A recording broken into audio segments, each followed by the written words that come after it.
Resken, former Prophet of Clarity.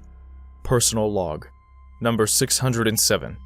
75th cycle, 343 units. Another age as yet unnamed. For many cycles, I have lived on this magnificent shield world of the Forerunners.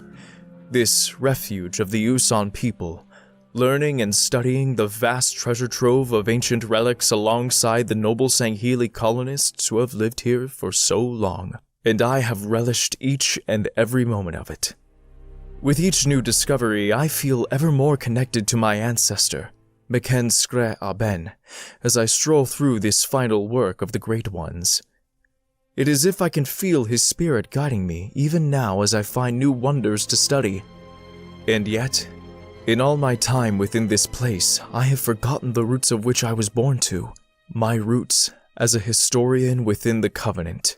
As much as I despise what my people had done in recent events, the war against humanity, the great betrayal of the Sangheli, the madness and barbarity of the Great Schism, along with what's transpiring now in the aftermath. Within my very being is the seed of centuries of historians. The deep desire for truth and knowledge, to make an accounting of the Sanshayum's doings in the galaxy, is in my blood, my soul.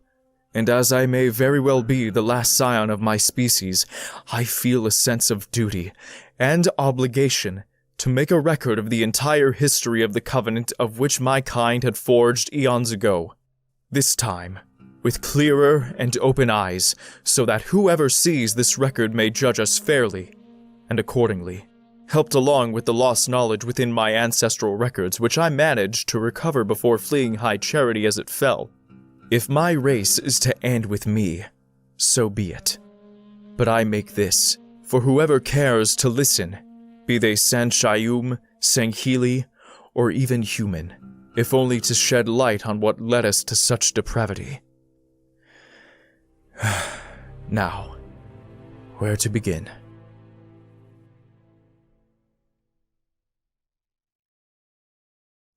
I suppose the origins of our covenant can be traced back to a pivotal war that took place thousands of solar cycles ago on the planet Janjer Quom, the sacred home and womb of the Sanshayum, a world rich in powerful, inexplicable relics. 1,000,000 solar cycles and more of Sanshayum history took place here. This was where the Sanshayum emerged from the seas, where they began to farm, to build, to create civilization, where they shed their blood as they struggled with one another over sovereignty. It was on this world that the ancient Sanshayum developed a faith of their own, positing those who made the many relics found there were gods. Those we came to learn were called the Forerunners. Our ancestors believed this ancient race achieved divinity through the activation of Halo, a series of ring-like machines that would come to be known as the Sacred Rings, and those who would faithfully follow in their footsteps would become gods themselves. This belief would come to be known as the Path of the Great Journey. The most resplendent of these relics was the majestic Dreadnought, a massive Forerunner ship lying at the center of the Great Apophthia Sea. It was a dispute over this vessel that tore the Sanshayum people apart. Some believed they should explore the key ship and bask in its knowledge and majesty, while others barred their way with the warning, "Dare not defile this sacred and holy temple, lest risk the wrath of the gods." The controversy that followed led to a fierce division. The traditionalist Stoics proclaimed that the artifacts of the Forerunner should only be deferentially observed, while the open-minded reformists refuted this, stating that these objects had been left behind as gifts to be used, explored, and even dismantled if deemed necessary. Their conflict began entirely as a political and philosophical dispute, but quickly devolved when the Stoics' numbers began to erode, forcing its leaders to violently suppress the reformists through both imprisonment and death. It was then that the War of Wills would begin, a bloody century-long conflict that culminated in 1,000 heavily armed reformists secretly infiltrating the Dreadnought before barricading themselves inside. With the Stoics' unwillingness to damage the vessel to quell this heinous act, the battle quickly turned into a protracted siege. To the Stoics' shock and dread, the reformists eventually managed to activate the dreadnought, taking a god's fistful of the world as the mountain-high vessel rose to meet the stars. My ancestors were on that reformist flock. It had the honor and privilege to join their brothers and sisters in this glorious exodus. They tell us that after fleeing Janjer Quom, they stumbled upon ancient orbital installations around Salisar Quom, a sister world in our system. Here they found not only provisions to sustain themselves, but artificial creatures called Huragok, servant tools created by the gods to repair the holiest of their relics, and a powerful cartographer, a map that guided the worthy along the path. When this machine fed navigational data into the dreadnought, it activated an onboard device known as a luminary, a divine instrument that could guide the vessel to worlds rife with Forerunner relics. Eventually, the reformists gathered many of these Huragok aboard the dreadnought and followed the luminary's signal away from their star system and into the great beyond. For hundreds of cycles, the Sanshayum aboard the dreadnought traveled across the stars, discovering vast Forerunner reliquaries on long-abandoned worlds and in derelict installations. Not only were they enriched by the Huragok's unfolding of their maker's secrets, but this further crystallized their beliefs in the gods themselves. But in those days, there were so few Sanshayum, at least in space, and there was a tendency to genetic blight among them. For this reason, a roll of celibates was created, a list designating those who were not approved to mate and reproduce offspring. It was instrumental in preventing inbreeding and degeneracy from arising among our people and continued for thousands of cycles. But this enlightened passivity was not to last. Many cycles later, the Sanshayun came upon Olgathon, a hardscrabble world that appeared to be entirely uninhabited. After making landfall, the first reformist pioneer detachment targeted a repository of Forerunner relics.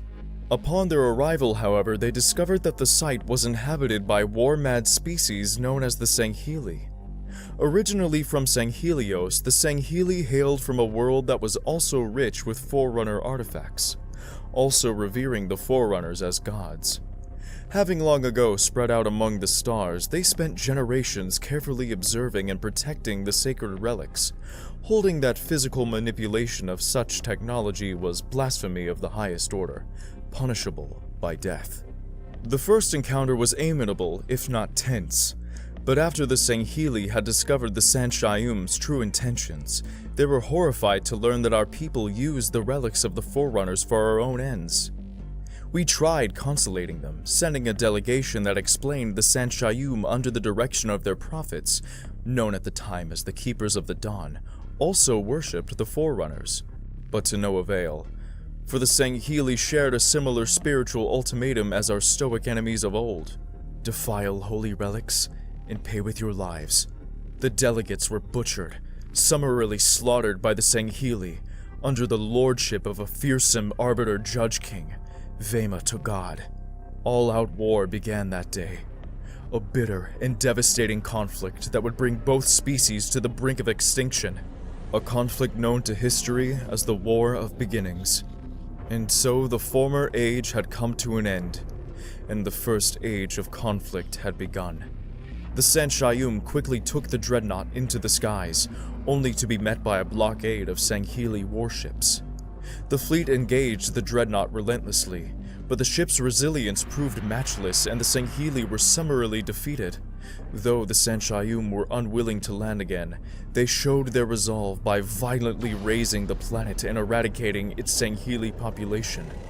The war spread across the Sangheli worlds in cycles that followed, bringing untold devastation as the Sanshayum sought to obliterate whatever remained of their new enemy, and the Sangheli resolutely fought back, even once managing to infiltrate the dreadnought's interior, massacring thousands in their wake and damaging several critical systems. This event began to shift the opinion of the Sanshayum within the dreadnought.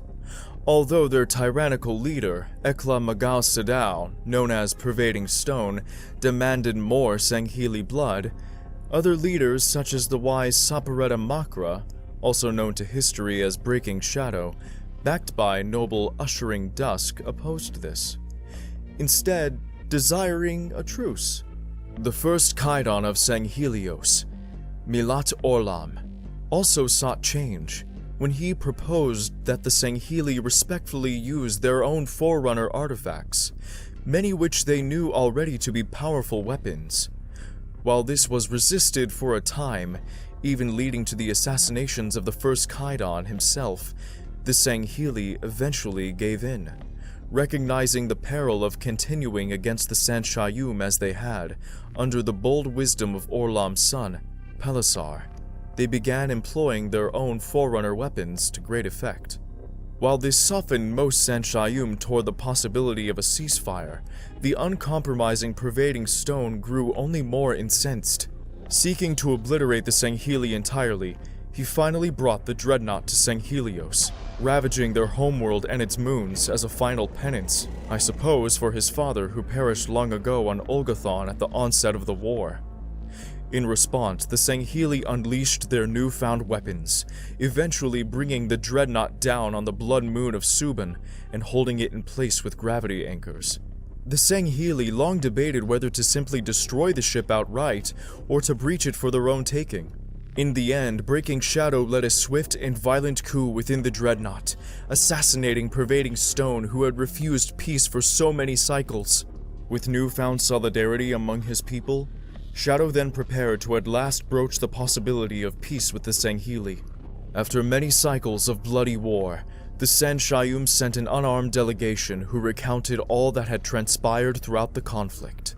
After which, Breaking Shadow and Pelisar the Strident, the new first Kaidan, forged a tenuous truce, forgiving each other of their crimes and working toward a peace for both their peoples.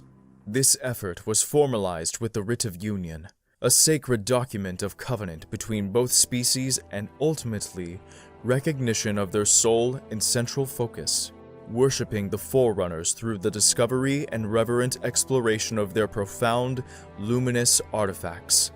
This was the birth of the Covenant, an agreement founded on the belief that despite our blood-soaked history and significant differences, both Sanshayum and Sangheli could work together to pursue transcendence into divinity, their shared quest of the sacred rings. The Writ of Union required both species to lay down their arms and unite. The Sanshayum forsook their mighty dreadnought, and the Sangheli would henceforth govern all military affairs, while the Sanshayum provided overarching religious insight and purpose, under the authority of a triumvirate of hierarchs to usher in the dawn of each age of Covenant history, and shepherd the faithful along the path of divine transcendence. Despite these efforts, however, not all Sangheli desired to join our Covenant. As reported in the secret writings of my ancestor, the Prophet of Inner Conviction, there was a short-lived rebellion and a violent purging that immediately followed, an event we would simply call the Rending. That a certain Sangheli faction, led by one Usa Zealous, tried to foment a resistance to the Writ, and ultimately the Covenant. He and his followers were said to have been annihilated by a mighty and blasphemous act of mass suicide. Their deliberate destruction of the planetoid they called the Refuge, a shield world constructed by the Great Ones. In truth, this was but a clever ruse on Usa's part, for within this great shield world was a tool no other before it had possessed, a disassembly process that feigned destruction, and thus his adherents, known today as the Usans, were allowed to live in peace on this magnificent world that they fractured in many pieces and had only recently joined together once more. A broken circle made whole. With the end of the initial Sangheli resistance to the Writ of Union, their warlike race became the enforcers of the will of the Covenant. Here followed the beginning of the Sangheli, whom we referred to as the elites of the High Council of Sangheli and Sanshayum, and the beginning of a great construction, the creation of the homeworld that would become High Charity, a holy city free to move about in the void, a world and a power formed around the keyship of the Great Ones, and sacred land derived from Janjar Quom herself.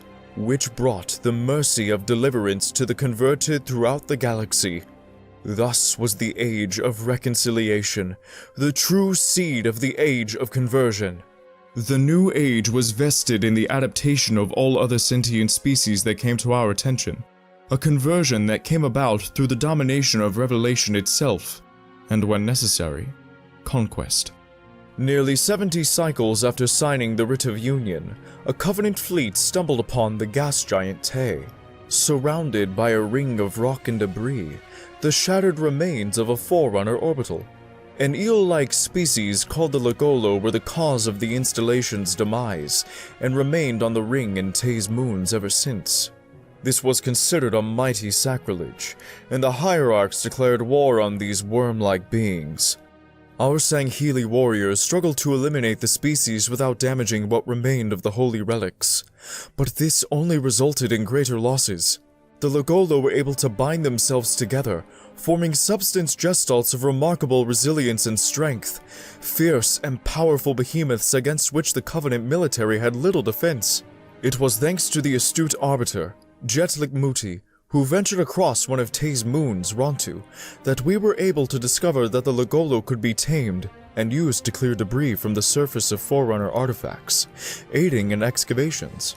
A truce was brokered which offered amnesty to the Lagolo for their service to the Covenant. This agreement bore even sweeter fruit, for after many cycles, Sanshayum priests would employ chosen Lagolo to scour the informational pathways of the Dreadnought, granting them greater access to the ship than they ever had before, leading to the discovery of the great oracle housed within the vessel. It would enigmatically communicate to the holy monks studying the ship on very rare occasions. But when it did, it brought deliverance and clarity to all. High Charity's completion would finally come over 100 cycles later. I find this suspicious, seeing as it was at this time that our birth world, Janjer Quom, was said to have been destroyed from a devastating stellar collapse. Mysterious and guarded about their past, the hierarchs refused to provide coordinates of the event to verify this claim.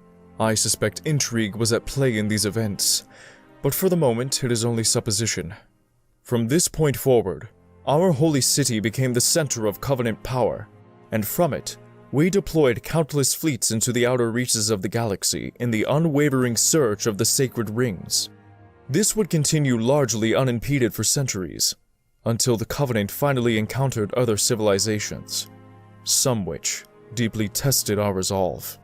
The first of these would come hundreds of cycles later, where a Covenant flotilla discovered Palamok, the home of the Yanmi, trillions of tenacious and defensive sentient insectoids who thrived in their planet's oppressive conditions, ruled by their matriarchal queens.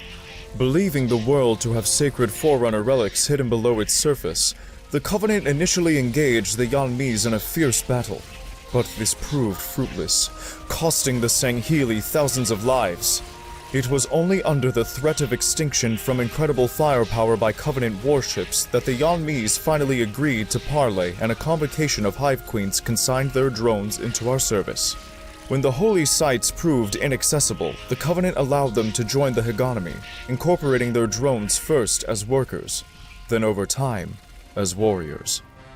About 200 cycles later, the Covenant discovered the Kig-Yar, an avian civilization which occupied Ian, the primary satellite of the planet Chuat and its surrounding asteroids. Despite ages of hostility between their own colonies, the Kig-Yar forged a powerful united front against us, as we sought access to a holy Forerunner facility buried deep within one of their habitats. After a series of victories by the Covenant, which had proven our naval superiority, missionaries were dispatched to reach an agreement. To their surprise, the Kig-Yar were uninterested in Forerunner relics, but used them to force an armistice. We offered them letters of marque, employing these jackals as privateers, mercenaries, and contractors. In exchange, the Covenant would explore and excavate the abandoned Forerunner temple without restriction.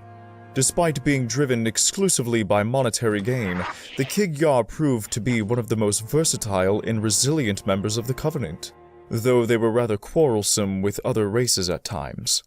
Roughly 400 cycles ago, the Covenant encountered the Ungoi, a squat, arthropodal species on the icy world of Balaho. Whereas most species were grafted into the Covenant by faith or mutual beneficence, the Ungoi were not such. Absent of Forerunner artifacts, they were conquered and brought into the fold by force, for their world had no prayer against our might and majesty.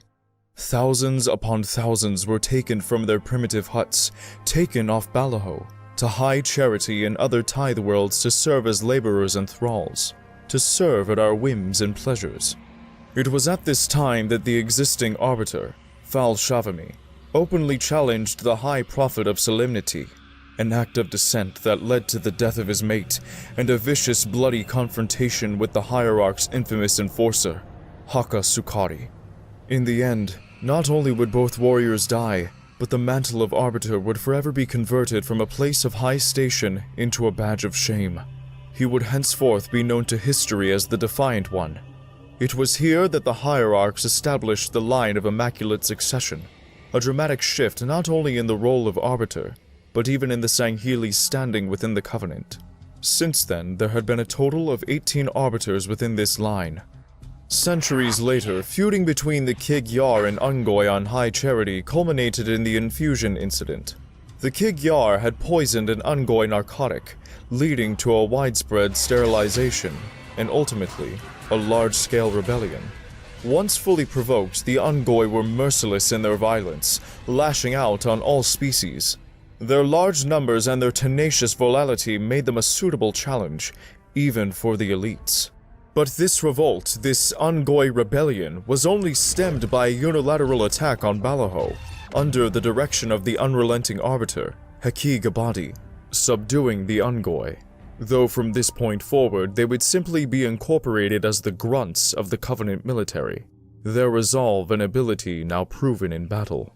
After which time they became the Covenant's most devoted seekers after the Great Journey, sacrificing themselves in great numbers on the battlefield, so prolific that more seemed always ready to throw themselves upon the altar of war. The last race to join our Holy Empire came nearly 70 solar cycles ago, when the Covenant came upon a war-torn world called Doisak, and found themselves pitted against the powerful and ruthless Jirohane. This encounter came on the heels of a bloody civil war between Jirohane warpacks, known as the Great Immolation, with Doisak teetering on the edge of nuclear winter. Vicious fighters, their wars had reduced them from a higher civilization to one hampered by only feeble technology. Thus, their resistance to the Covenant was short-lived, helped along by an alliance of young chieftains who eagerly adopted the Empire's tenets and served with extraordinary zeal, showing a depth of devotion that impressed even our most cynical of prophets. Despite the deep reservations by the Sangheili, the High Prophets offered a truce with the Jirohane, and the elites reluctantly conceded, placing these brutes under close scrutiny and in easily controlled roles. This tenuous relationship would begin to expose cracks in the foundation of the Covenant that would ultimately lead to its eventual downfall. By the end of the 23rd Age of Doubt, the Covenant stood at the very height of its strength, encompassing much of the galaxy, bringing many species into our dominion. Those who posed little threat to us were part of the Fringe, a collection of tangible holdings that were kept at arm's length of the Empire, its people used as tools and laborers. And in all those many centuries, we never faltered in our holy crusade to the pursuit of Halo, as well as the Ark, the forge of the array of sacred rings, and if the legends were true, the final stronghold of the Forerunners during their great war with the Flood. But the seed of our destruction began when we came upon a primitive race, a race that had spread throughout the stars akin to the Sangheili of old, a race that would shake the Covenant to its very foundation, humanity. Their discovery was really won by chance, by way of the predations of a Kig-Yar missionary vessel, when they came upon a world the humans called Harvest. Signals consistent with Forerunner presence were detected there, but no intact artifacts were found. Then violence erupted between the emissaries of the Covenant and the humans. Following these recent events, the newly minted hierarchs, Truth, Mercy, and Regret, concluded that the humans had sacrilegiously destroyed the holy relics, that the humans were so dangerous and heretical they must be wiped out completely. They declared the humans vermin, claiming that they were intent on desecrating Forerunner vestiges. Thereafter, not only did the War of Annihilation begin, but so too did the Ninth Age of Reclamation, a time of the most desperate period for the Covenant in our history. It was now the sacred duty of all races within the Covenant to exterminate these infidels before commencing the Great Journey, for such creatures could not be allowed to defile more holy Forerunner temples throughout the stars. As the war carried on, however, I grew ever more perplexed by this proclamation, along with the dismissal of the hierarchs to offer the humans a place within the fold, if only to quell the endless bloodshed. The members of the Covenant, when first discovered, were thought to be dangerous and heretical as well, and yet were allowed to join us. But these humans were not afforded such a luxury. Why couldn't the humans, like the Sangheili long ago, become allies in the search for the Great Journey? Their resourcefulness could have been extremely valuable.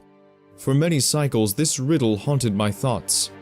And yet, I do recall observing a recording during my time as a communications officer, that before the war, the hierarchs prior to their ascension to the Triumvirate met within the Dreadnought and then departed soon after, muttering amongst themselves in close circles. I was only able to discern a single word in their conversation: Reclaimer. I suspect they must have met with the Oracle and discovered what we all know today.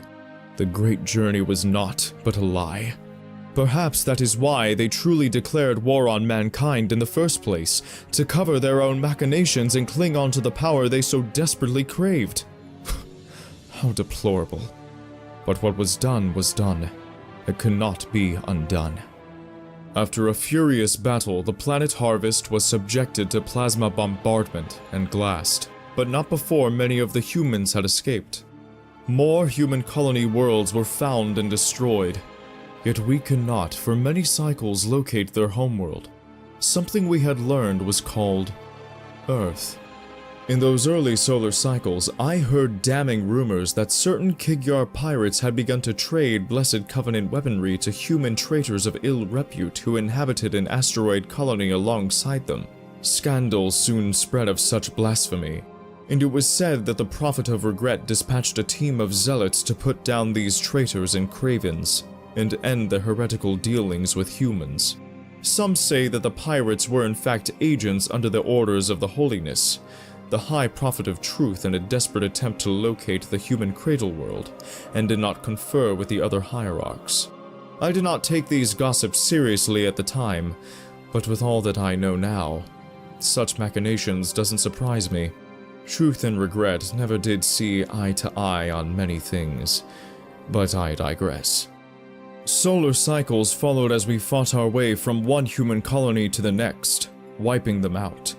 We took grievous losses at times in those cycles: the desecration of the holy world of Zoist, the death of the Arbiter Ripa Morami, but these humans won only a sparse number of battles.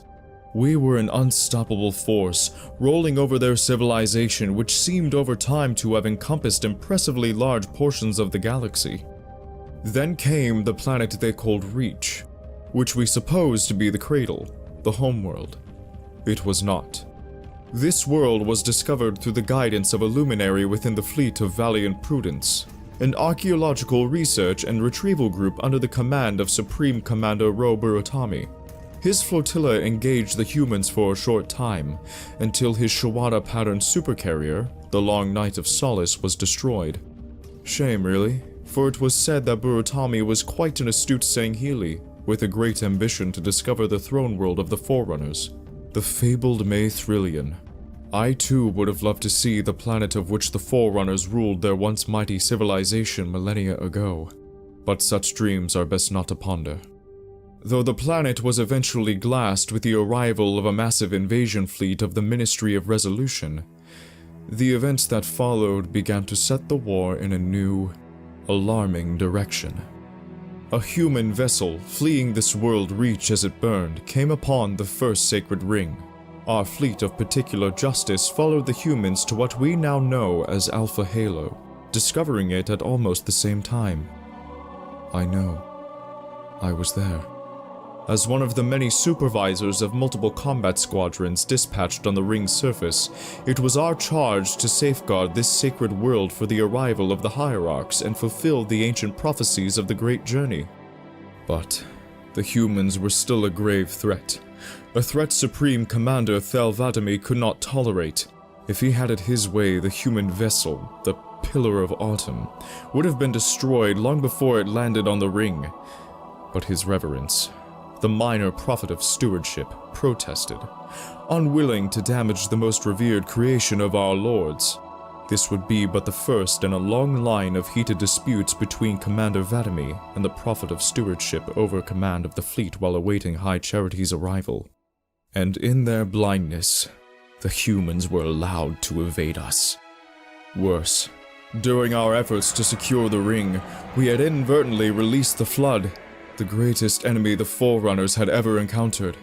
The parasite nearly infiltrated the fleet through an infected mirrored pattern agricultural support ship, the Infinite Succor. But thanks to the Supreme Commander's insight and the boldness of Special Operations Commander Artus Fadumi, the Flood's efforts were in vain. A great battle was fought on the Sacred Ring, and it was ultimately destroyed. The destruction of a halo was a wounding of hope.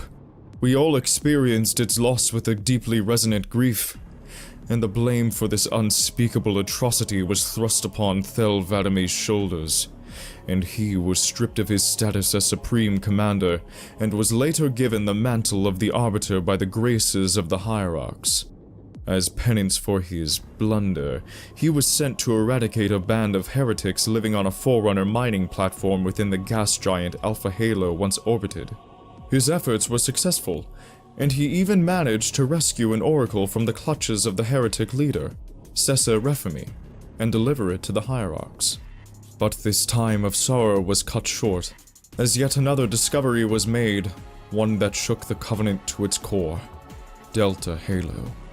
It seemed almost inconceivable that a second ring was discovered in such a short time. Such sorrow mixed with newfound jubilation was almost too much to bear. And greater still, the High Prophet of Regret had found the location of a portal leading to the Ark. How exactly remains unknown to me even now. Perhaps it was ambition, perhaps holy zeal, but he did not confer with the other Hierarchs before taking 15 warships to seek the Ark. But when he arrived with the fleet of sacred consecration at the portal site, he quickly discovered that it was the cradle planet of the humans themselves. It was the world called Earth. When the strength of Earth's defenses became too much to bear for his meager forces, Regret fled in a rather haphazard way to Delta Halo, and he clumsily allowed the humans to follow him, including the very demon who destroyed the first sacred ring. But around the time High Charity had reached this new ring, the word came that another catastrophe had struck, a high-level assassination on the Prophet of Regret, and thus began the chain of events that brought the Covenant to utter ruin. With the loss of Alpha Halo and now the death of a Hierarch, Truth and Mercy laid the blame of recent events upon the Sanghili. For Regret's murder, the elites within the Honor Guard were replaced by the Jurohane. Such a thing was unheard of. By the precedents and laws of the Writ of Union, the Sanghili were charged to be the guardians of the High Prophets, not a role that was to be handed over to savages who lacked honor or conviction. The Sanghili were outraged by this decree, with many counselors threatening to resign their positions on the High Council. I would discover that this was but one of the webs weaved by Ord Casto, the High Prophet of Truth. During my tenure as his secondary administrator, I gathered much information about his activities leading up to the events that was to come. For some time, Truth convened in private discussions with high-level brutes like the arrogant Tartarus, the anointed chieftain of the brutes, along with like-minded Sanshayum counselors, such as the vile sycophant Ira Be'ar, otherwise known as the Prophet of Exquisite Devotion. And upon recent events, the High Prophet sent special orders to brutes stationed around Earth with what remained of Regret's forces. Allow me to pose a question. Why would he be giving such orders from High Charity itself? Such a task would normally be beneath his attention. And orders only for the Jirlhane? He had also sent another fleet to Earth. Again, not a job for his high station. But apparently, this wasn't the first time Truth gave such clandestine orders. After much investigation into his personal records, I discovered that in the months prior to the invasion of Earth, Truth had already learned the location of the human homeworld, long before Regret, and had amassed a fleet of over 500 warships. Warships commanded by Jirlhane alone, in preparation to conquer Earth single-handedly. But a small human strike force had somehow infiltrated his fleet and destroyed most of the armada, including its command center, the unyielding Hierophant. All that was recovered from the destruction were shards of the Holy Light, a Forerunner crystal discovered on Reach during its fall. The shards were apparently brought before the High Prophets by Tartarus, but I never knew such objects during my trips to the Chamber of the Hierarchs. I suspect Truth must have kept them hidden away for his personal machinations.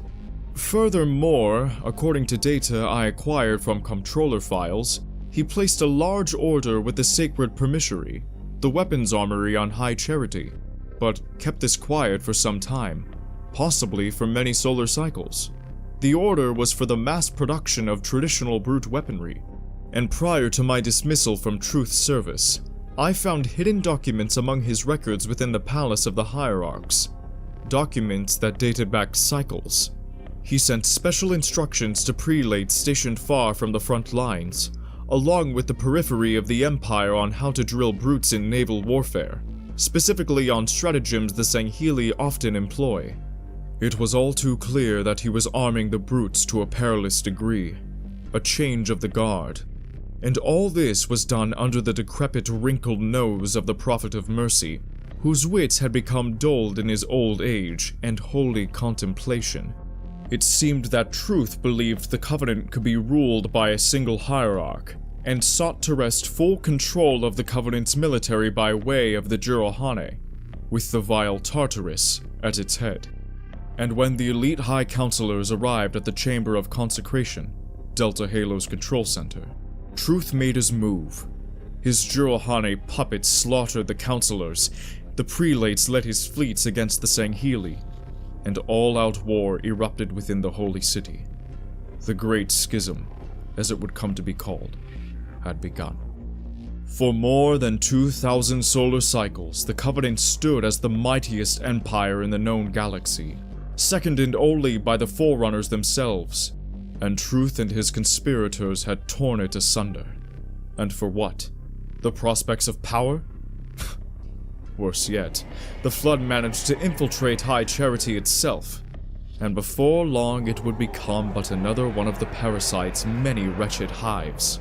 Unlike most Sanshayum who had the audacity to call themselves prophets in the sight of this betrayal, I remained loyal to the spirit of the Writ of Union and the elites, and I dared not entertain the cruel and barbaric practices my people performed in those dark days. What I saw then, what they did to the counselors, my friends, by the Great One's body parts crushed under artificial gravity chambers, an uncle made to see his nephew pulverized by the force of a fallen planetoid.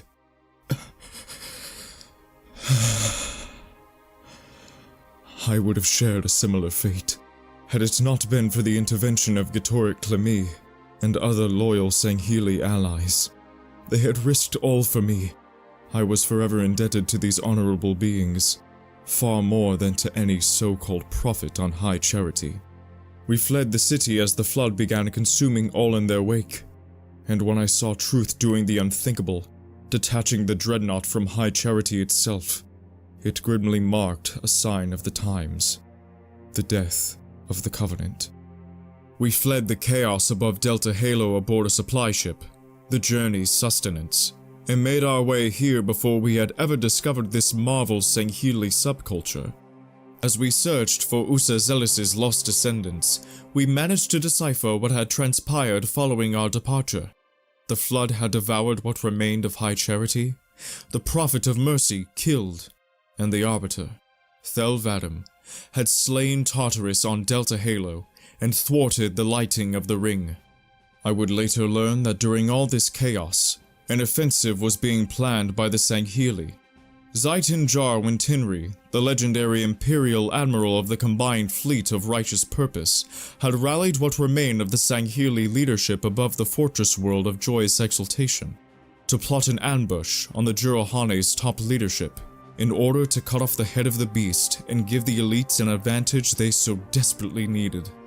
Sadly, this bold plan never came to pass, for his flagship, his fleet, and the entire planet of Sepankal was vaporized by a mysterious hellstorm of untold proportion.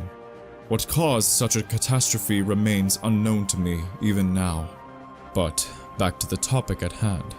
After shutting down Delta Halo, the Arbiter learned from the humans what my ancestor, Maken Skre Aben, theorized long ago, that the Halos were not divine instruments, but weapons of mass destruction, designed to cleanse all sentient life in the galaxy, denying the flood of sustenance. He then formed an alliance with the same foes we had fought for nearly 30 cycles in order to pursue truth to the Ark. They managed to shut down the massive installation, and the Halos were silenced once more by the demon, and the Prophet of Truth was slain at the hands of Thelvadam.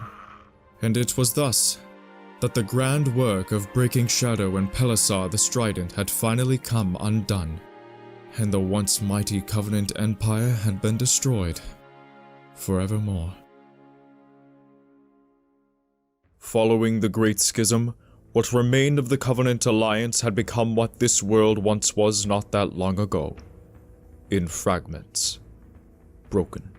The Sangheli, who had once served the Covenant in the fleets, had returned to Sanghelios and her colonies. It was a mixing of blood. However, from what I am told, many still regarded the Forerunners as holy beings, and held on to some form of the path. Others believed they were only just another race, brilliant beyond measure, but merely mortal. The Arbiter was being held by his people as the newly fledged leader of those who had truly abandoned the Covenant. They would come to be known as the Swords of Sanghelios, an ages-old order whose origins long predate the Covenant, committed now to the unification of their people under the pretext of honor and nobility. Over time, they would lay claim to the spirit of Sanghelios, keep by keep, forging a new destiny for the elites. But this effort was not so easily accomplished. When my companions returned to their homeworld, they told me that strife and civil war soon came to Sanghelios, not long after the ending of hostilities with the humans. Many had been unified under the banner of the Covenant for so long. Its sudden collapse had created an enormous vacuum of power in their society. What would be known as the Blooding Years represented a period of turmoil and flux for Sanghelios and her surviving colonies. And from what I am told, the Jurohane fared no better. Those who survived the fall of the Covenant seem to have shared similar consequences on their own worlds. Rival clans now fight for land, property, and ships, while others continue to pursue the Covenant's goal of divine transcendence, unwilling to give up on the promises spoken by the prophets. One such group are the Keepers of the One Freedom. Open to all willing to walk the path, the Keepers continue the traditions of the Covenant, yet divorced it from the failures of the San Shayum, particularly the recruitment of human acolytes based on what particular subspace transmissions have told me. Yet all the while, other Jurohane sects have completely forsaken the ways of the Covenant. The greatest among them are the Banished. Originating before the Covenant's downfall, the Banished first began as a mere collection of Jurohane marauders and warlords. But now, in the wake of our fall from power, they have spread to every corner of the galaxy, multiplying ever greater under the command of their unrelenting war master, a cruel and cunning warrior. He is called Atriox. While they resemble the Covenant in many ways, having attracted many of the thrall species of the Empire and bearing its familiar arsenal, the Banished are unified not under the pretext of divine sublimation, but on power, security, and autonomy. desiring to use the weapons of the Forerunners to decimate all who would oppose them. Of all the groups I have heard, they are the only ones who truly give me pause. I have heard they are without restraint, without scruple, without mercy. If they were to continue to grow as they are now, I fear what is to come for our galaxy. And in all this time, my people, the Sanshayum, had apparently escaped the carnage of the schism aboard a great flotilla that jumped into slipspace as High Charity fell.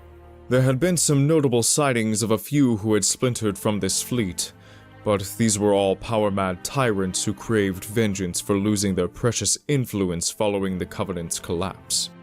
For their crimes, these war criminals were soon brought to justice by the hands of the Sangheli. As for the rest, they had simply disappeared, vanished without a trace of where they had gone. For all I know, I could very well be the last of my kind, the last Sanshayum in existence. Though perhaps that is for the best. We have brought this vast galaxy nothing but deceit, war, and death. Not only upon our enemies, but upon ourselves as well. All under the guise of a holy benevolence. We were so arrogant that we thought ourselves to be the voice of the gods, but in truth, we were the agents of death, the destroyers of worlds. It seems only just that we reap what we sow, and fade into the silence of memory. Forever. Our final penance. But our legacy, it seems, did not fade away so easily. The decimation of High Charity and the loss of the Covenant's major seats of power, it was only a matter of time before power brokers and warlords began to paw at the opportunity to revive the Covenant in their own twisted image. One of these was a resurgent Covenant order under the leadership of an upstart, Julim Dama. Enraged over the Arbiter's pact with humanity and embittered by the loss of his wife, the journey of this renegade Sangheli led him to the ancient stories of a vengeful god who was imprisoned within a shield world by his fellow deities. What absurdity. Nevertheless, from the remote colony of Asturos, Mdama's zeal to awaken this god, this didact, kindled the armories of its people, leading to the foundation of a new covenant, one without the guidance of the prophets, and with no sights on pursuing the great journey. The forces at Mdama's disposal were immense, and began his campaign for Forerunner weapons, hoping to extinguish humanity at any cost. But even his own flock would soon splinter into dissension, led by one Salih Neon. That one I remember all too well. A zealot commander during the war, received personal commendations from Had Rumt, the Prophet of Mercy. Julim Dama's efforts to revive the Covenant were eventually cut short, with the assassination of the self-proclaimed Hand of the Didact, and then finally through the swords of Sanghelios' assault of their last bastion at the city of Sunayon, thus ensuring a new dawn for Sanghelios and her people, free from the yoke of Julim Dama and his covenant. Julim Dama, Salih Neon, Mergvol. These are the names of fools who lay claim to the last embers of the Covenant. But their covenants are nothing more than ashes of glory. A glory that was extinguished long ago by lies, deceitfulness, and utter folly. For the original Covenant Empire was no more, but based from what certain subspace communications can tell, they are but a footnote of what is to come. For some months there have been talk of other forces at work, darker forces, worlds going silent, machines rising beneath cities. Gatoric would call Livukra, an ancient word of a demon who sleeps in the ground and must not wake. Madness if such myths are true. If they are, I fear that... Ah, there you are, Resken. I've been searching for you for quite some... Oh, am I interrupting something? No, Oracle. I was only... No, enduring bias. It was nothing. Now, what can I do for you? Clayton Toll has expressed interest in repairing the communications array of the installation. Now that the eco level is within exceptional parameters, he wishes to maintain a clearer line of communication with his captains within the reassembled sections of Shield Installation 0673. The Huragog is already at work, but it has told me you have particular expertise in communication systems, that your kind are adept in reverse engineering foreigner technology. I believe your assistance would be most helpful in this endeavor. It would be an honor to assist you. And the Kaidon, of course. Splendid! Oh, this should be most enlightening.